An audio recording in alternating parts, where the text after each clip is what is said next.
and say hello to everybody. Welcome tonight. And I'm going shortly, first of all, say what my purpose is tonight to talk to you. It is to letting more people in. My purpose of the masterclass is mostly to teach you how you could say some key elements for a fulfilled, peaceful, and successful life. And first of all, I'm going to share a little of my story and to share with you why I'm doing what I'm doing, why I'm so passionate about what I'm doing, and how I became who I am now, and I'm still evolving. So my name is Barbara Vercruz. I live in Belgium, happily married for more than 20 years, and a mom of three wonderful kids, a daughter of 21, a daughter of 19. Hello, Canada, and a son who is 17 years old. I am running a coaching business which has different pillars.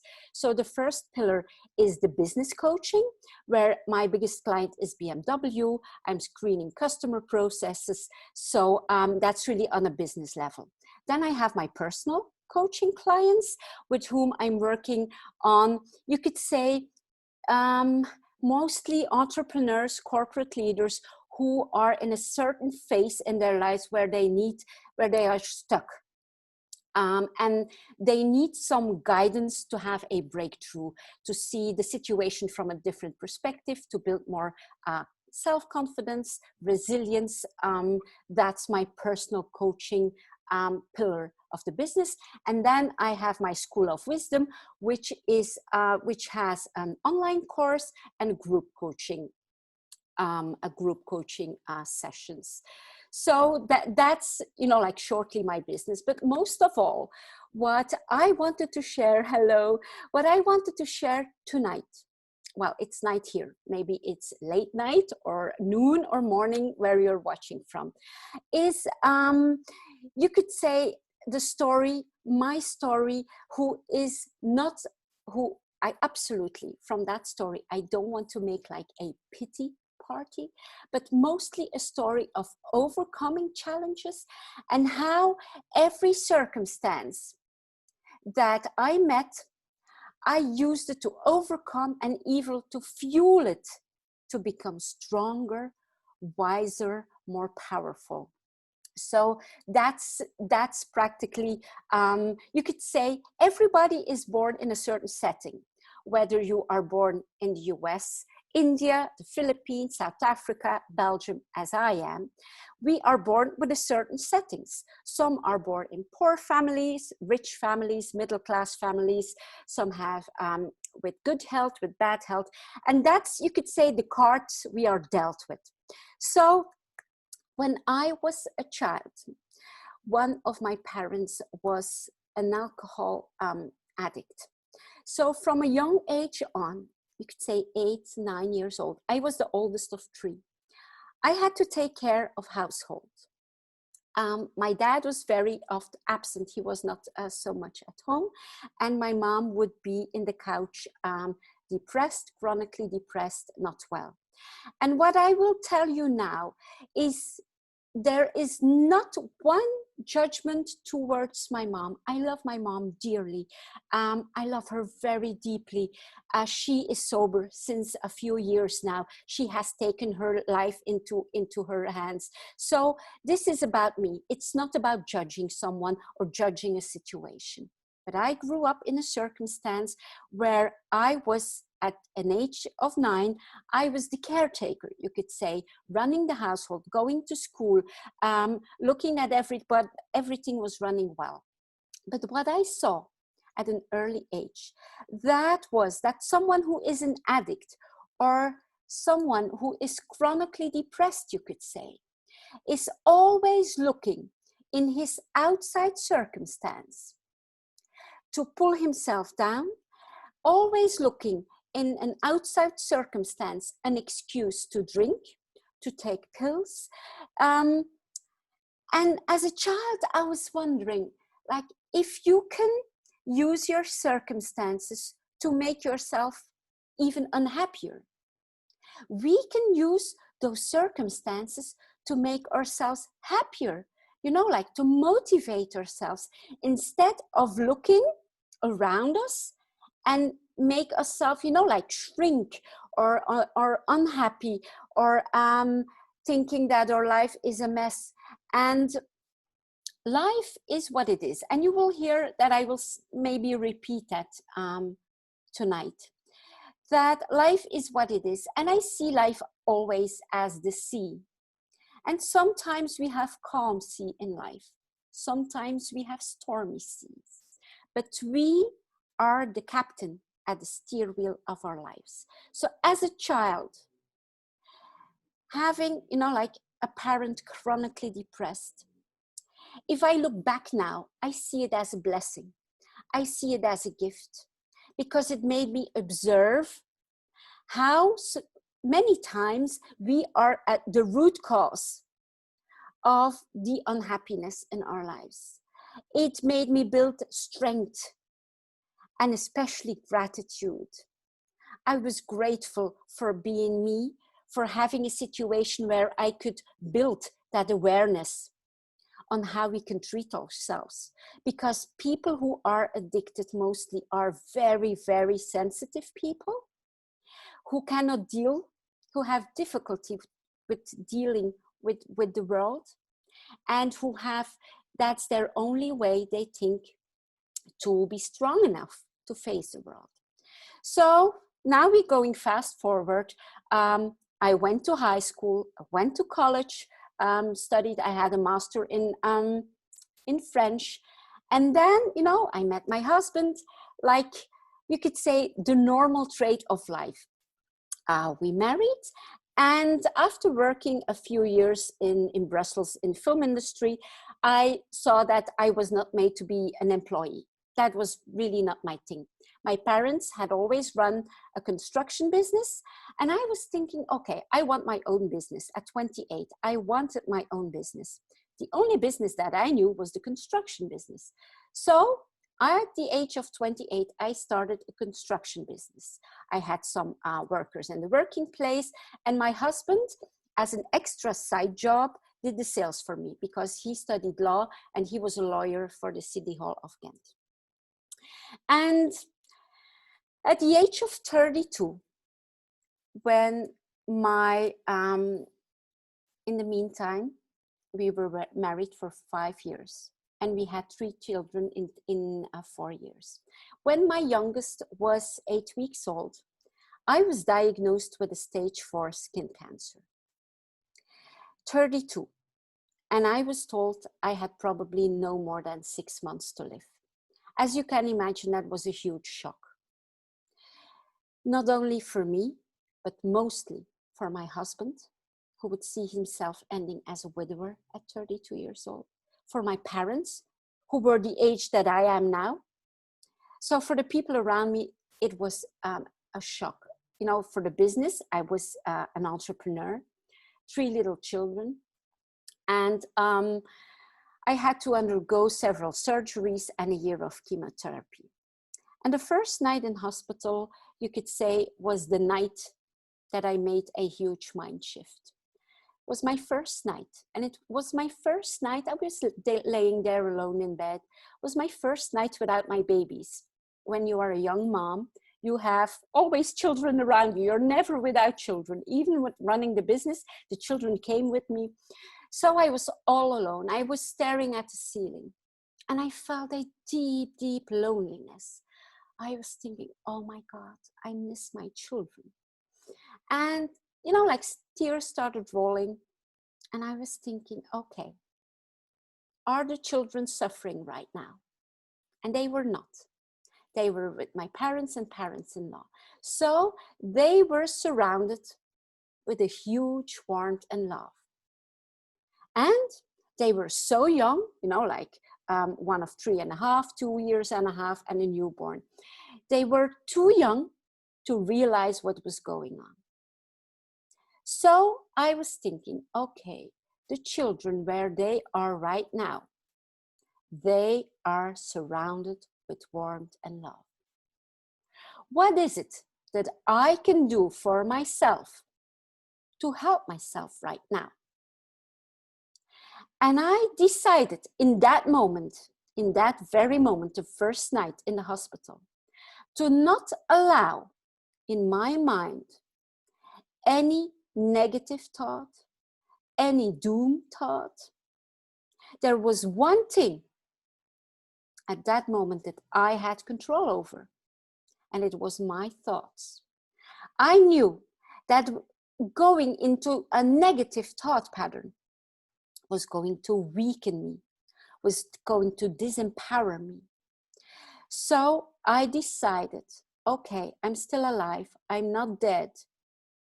I will live each day to the fullest, and I will stay positive no matter what. And I will come back to this later. You will remember this very good. I will stay positive no matter what, even being told I had 6 more months to live. And next morning, I told my husband to bring me some books about cancer survivors. And I started reading books about cancer survivors. And fortunately, 17 years later, it was in 2003, I'm sitting here and I'm able to share my story with you. So one thing I decided was staying positive. Second thing was all those months in hospital, I had the time to think. And I was thinking, what was the most important thing I was thinking about? Okay, if I die, if I look back at these 32 years, am I happy with the legacy that I'm leaving? And the answer was no. I wouldn't be happy. And you know why? Because until that day, I had lived a life for the expectations of other people. I had always wanted to be the good girl, the good woman, the one who does good for everyone around her, for my husband, for my children. Living, you could say, to please others, to please, and very concerned about what people would think about me. But being faced to that, was a wake-up call. And it was the start of a journey of self-discovery, of discovering my purpose. Because, going from a construction business to a coaching business is a big step. But I dived deep within me what it was that made my heart sing. You know what makes my heart sing? Sitting here in front of you tonight. Empower you, inspire you. That's what, that's my joy. That's my place of joy.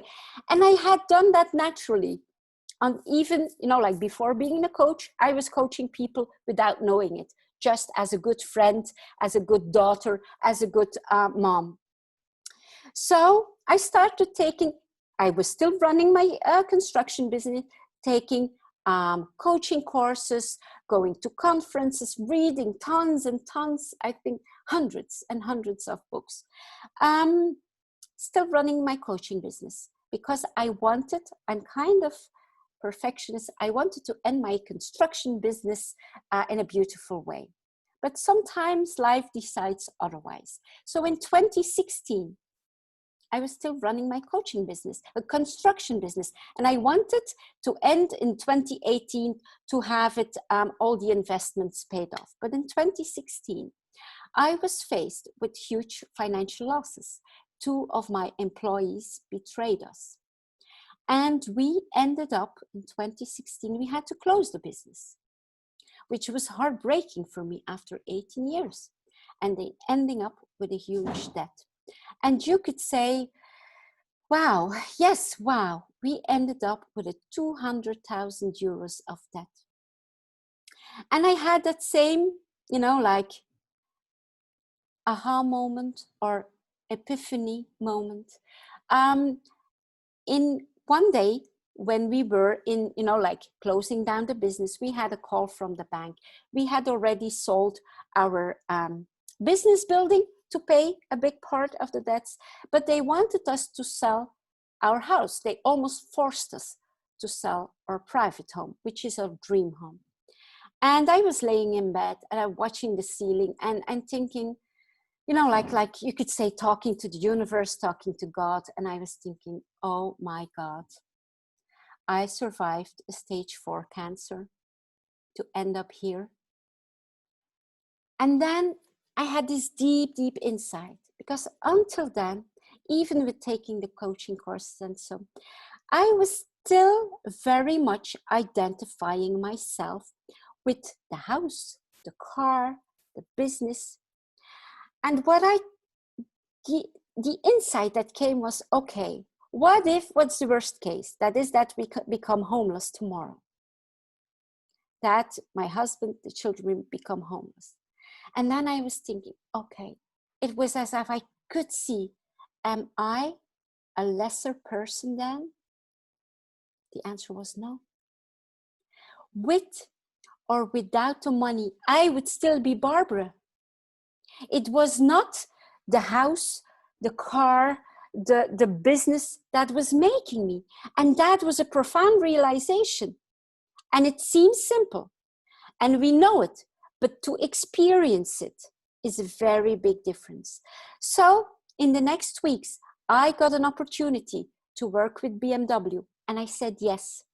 In the beginning, it was more administration, and you could say work far below my level. But I said yes. First of all, I needed some money, and I said yes because it was an opportunity.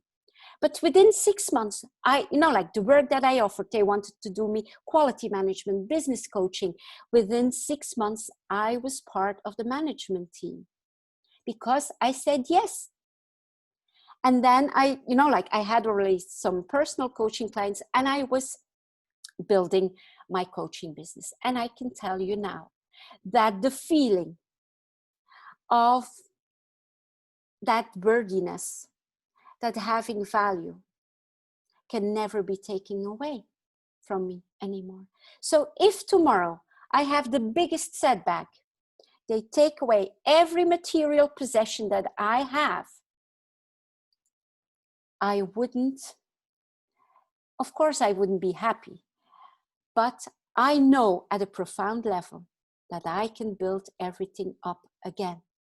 If you have that intrinsic value, and we all have it, we all have a gift to share with the world.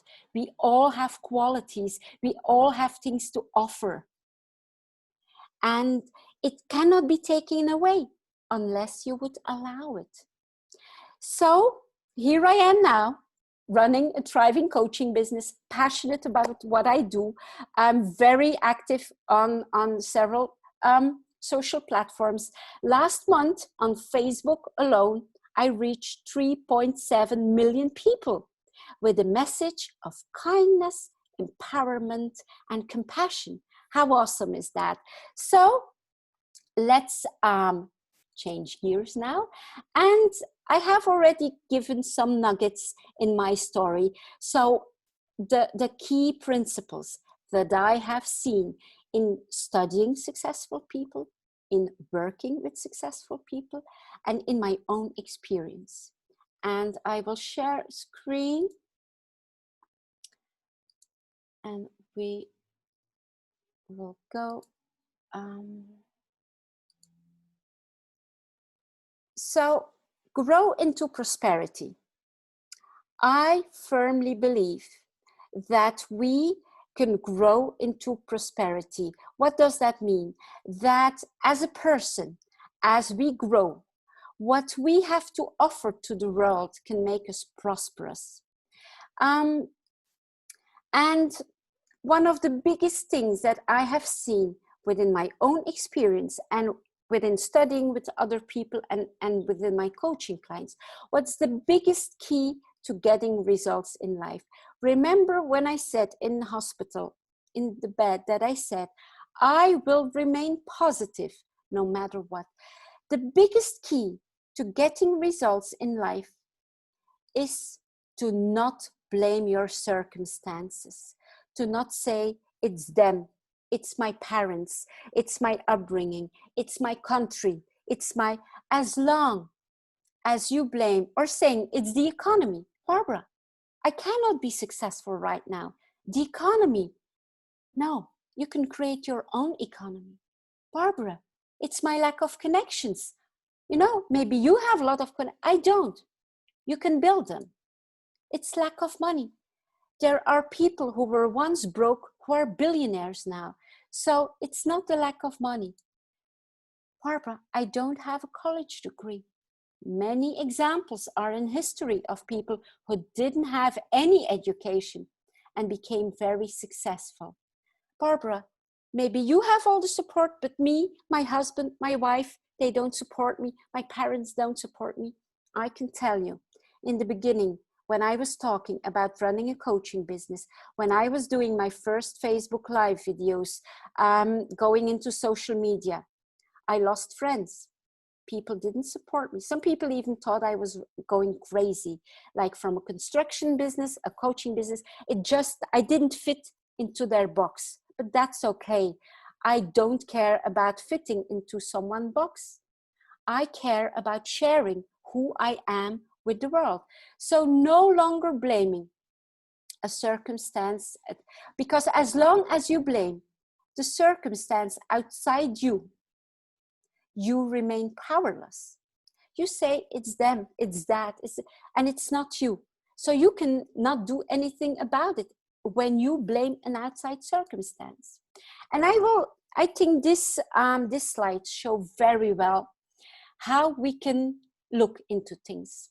Most people start at the circumstances. They say, I have poor circumstances. They start to think negatively because of their circumstances. Those negative thoughts give them feelings of doubt, self-doubt, depression. These feelings make them taking no action or an action out of desperation, an action out of neediness. And I know we all know those people who come to you and who need. You cannot imagine the number of messages I get through several platforms every day. People coming, I need money, I need job, I need. As long as you start from that mentality, you will experience, because the neediness is you could say a state of mind of lack, of scarcity, where the abundance is within you, what you have to offer. So those negative, like negative circumstances, negative thoughts, negative feelings, no actions of the wrong actions, and these create the negative results. But how do successful people do it?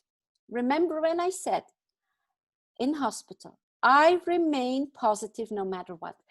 Successful people think positively, see opportunities, see possibilities. So they start at the thoughts. They do not start at the circumstances. They start at the thoughts. And those thoughts create powerful feelings, feelings of self-confidence, feelings of joy, feelings of passion. You radiate it. If you radiate that, people want to work with you. People want to be your friends. They want to be your partner. That's what you radiate.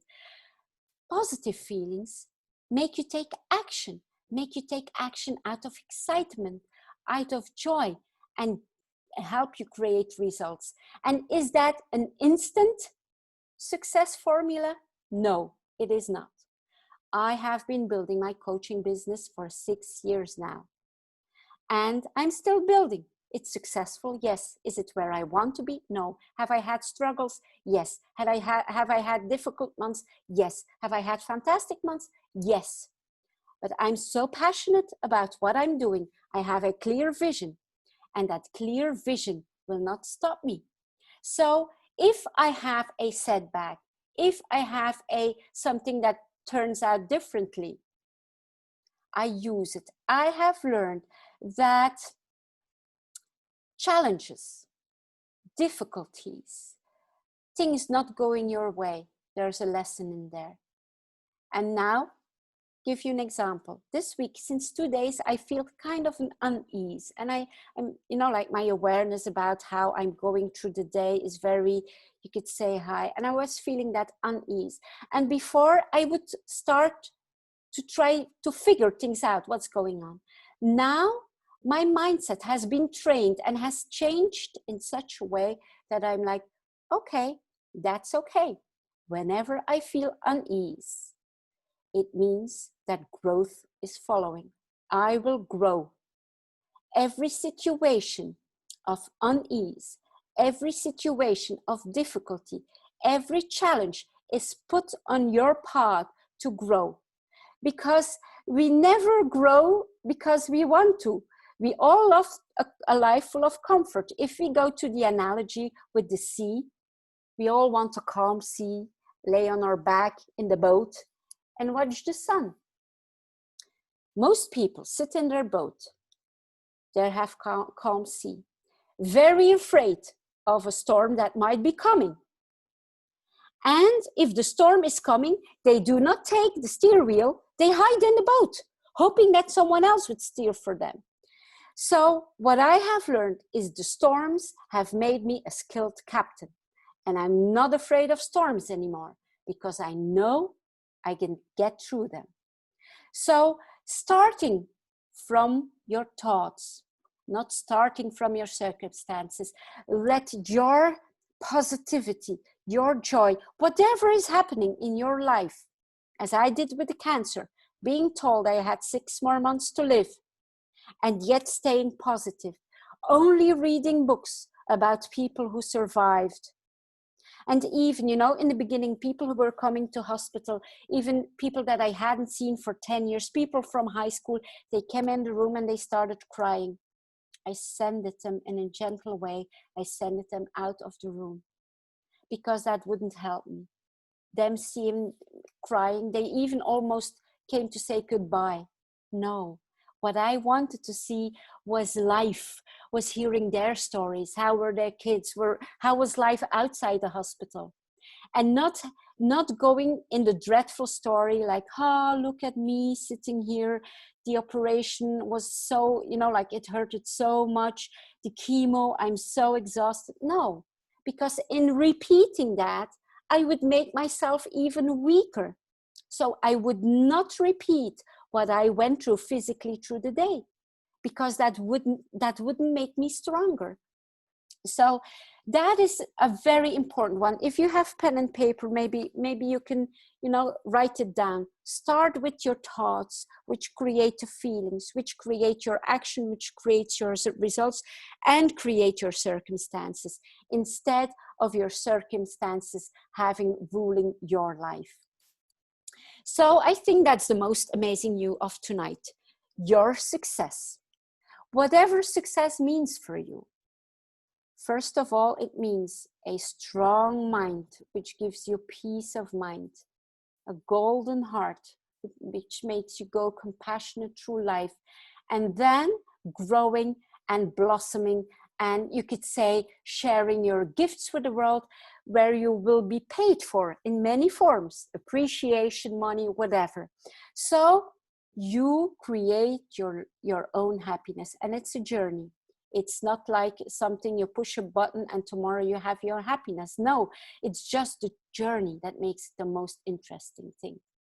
So why is it so hard for so many people to not let their circumstances run their lives? And it is because for most of us, for me too, for a long time, until I started working on myself and having those insights and working with mentors, it is because we are programmed. We are conditioned. We limit ourselves with beliefs about ourselves. And I will show you or tell you a story how we are limited by the vision we hold about ourselves. Let's say a young boy. He has his first test of math in school. Let's say he's 8 years old, and he failed. He, like he did very, very badly on that test. At school, the teacher says, oh my God, John, your test is, like it's no good. You didn't study. You're not good at math, apparently. So he comes home.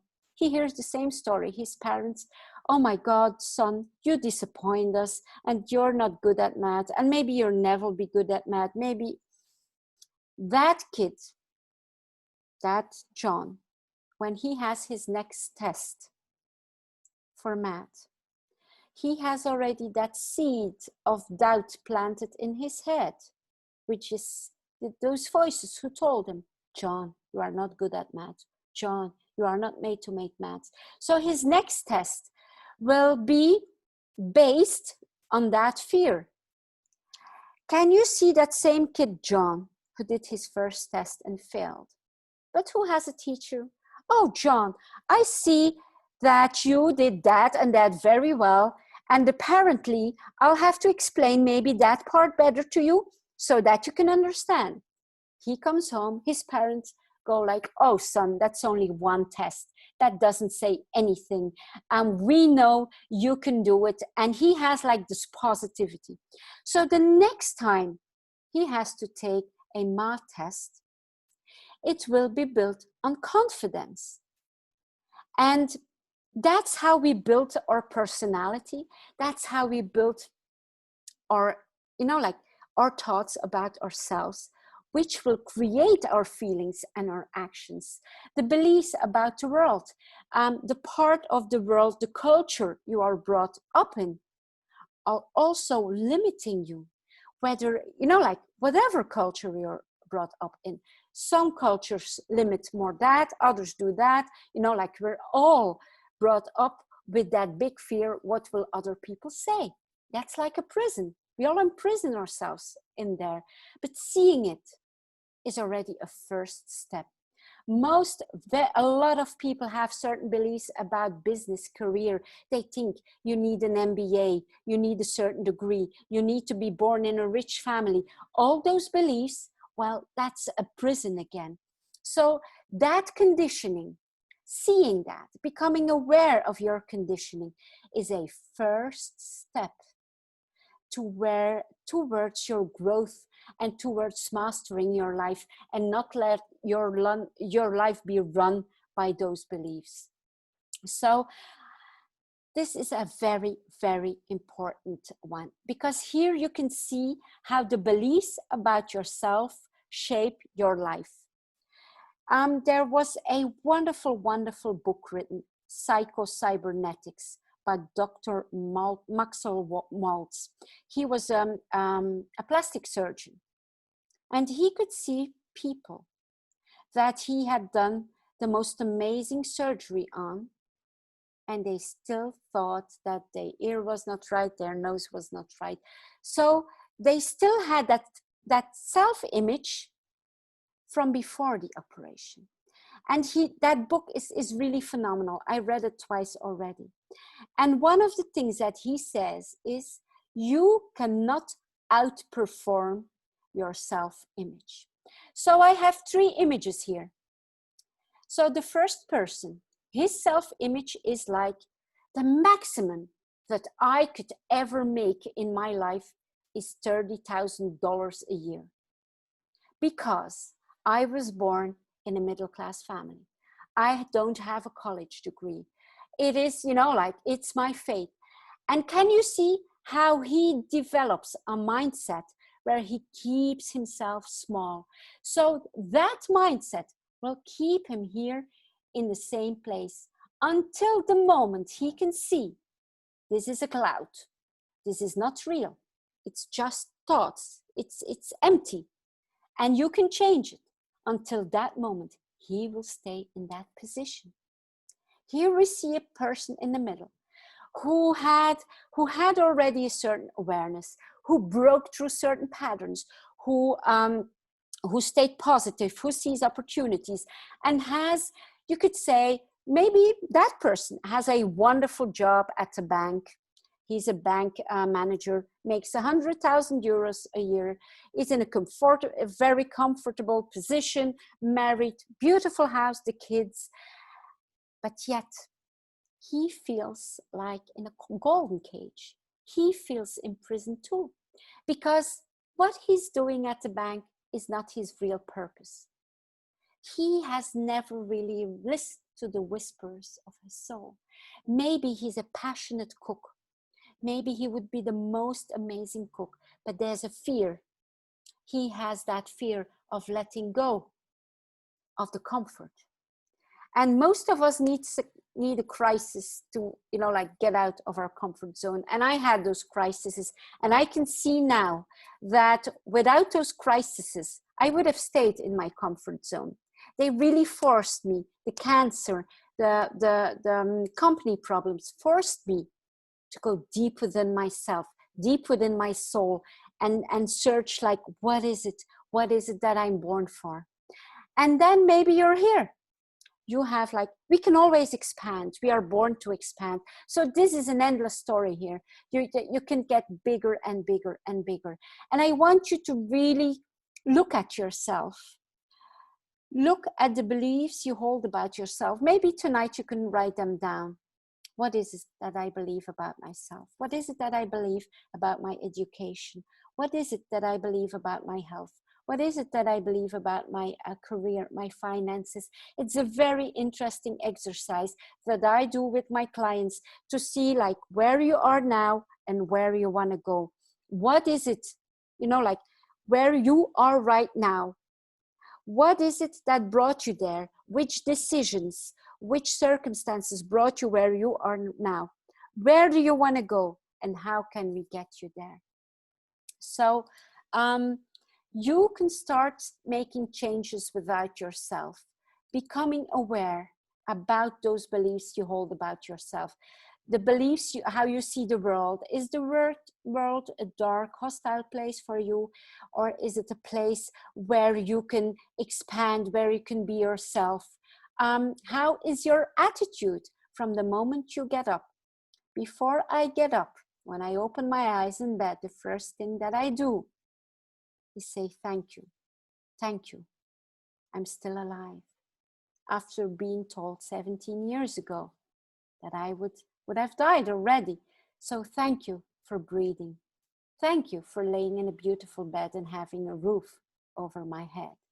And starting in that, you could say that those vibes of gratitude, you start your day in a positive way.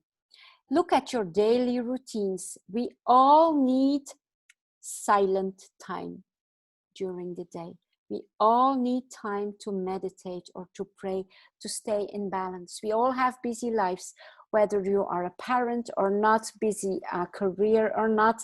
We all have so many impulses through the day, so many impressions, that we need a moment in the morning and at night to just detach and go, within ourselves. Which are your daily routines? That's something that I work with a lot with clients. So I have my daily routines written down here. I have a morning routine, an evening routine, just to keep myself centered. What are your habits? What are your habits regarding your health? Do you have other unhealthy habits? Do you gossip too much? Do you watch drama? Do you watch too much news? What are you filling your mind with? Really becoming aware about your life, what you do in life. How is your response to setbacks? Small setbacks, large setbacks. If you have someone saying giving you a comment which is negative, do you magnify it in your mind and let it circle in your mind the entire day? Or can you easily detach and know what someone else says is a reflection of them? It has nothing to do with me. How is your response to setbacks? So we, in our world right now, there's so much attention on your physical, how you look physically, and fitness and yoga and whatever. Also, yoga has an important mental aspect. But do not only train your physical muscles, your mental muscles have to be trained in the same way on a daily basis, and build a super strong mindset. That is hugely important. And here I want to show you what I told you before. In the left bottom, you can see where you are right now. And it's so important to have a direction or a purpose or a goal in your life where you want to be. Otherwise, you're a steerless ship, and others will decide about the direction you go in. So, and you need a vision on what values is your life based. What is the mission in your life? What is it when you are 80 years old or 90 years old? What kind of life you want to look back at? What are the goals? You know, what person do you want to be within 5 years, 10 years? And chop those goals down to 1 year, to 1 month, and then be committed. And I can say, I still work with coaches and mentors that on your own, with no support, it's extremely, extremely difficult. At least make that you have support of a friend, of accountability partners, or family, or a coach or a mentor, because it's a daily commitment and it's daily implementation. It's daily working on your mindset, daily decisions to improve yourself. And why did I set like waves here? Because it has to do with vibrations. It has to do with always raising your vibrations. Gratitude is fantastic for that. Joy, you know, like what you radiate, you will attract in the world. If you go heads down, shoulders down, and you say, oh my God, Barbara, I don't find a life partner. I'm desperate. I want to find a husband or a wife. Look at yourself. How are you going through life? Are you going from that neediness, I need, or are you a generous person? Are you giving, you know, like love, friendship? Are you radiating that confidence that people come to you and want to be with you? That, you know, like that's the vibes here. And that's a whole, you could say that it's just such a shift in your life, because it's really becoming the master of your life. So it's about no longer letting circumstances control you, but you becoming the master of your life. And my deepest wish for you, my deepest wish, is to see you grow, to see you unfold, to see you succeed, and most of all, to see you get a profound understanding of who you are and how you can create a successful life regardless of the situation you are in right now. So if you have questions, you can ask them now. Tonight, I will be sending a replay. If you want to watch again, if you want to watch those slides again, you can watch a replay. I will email it tonight or tomorrow. You can always, and you know, like you will receive the email. If you have more questions, you can just reply to the email. I hope you enjoyed it. I hope you learned something. Most of all, I think that's important. And well, I wish you a very, very beautiful rest of your day. Thank you all.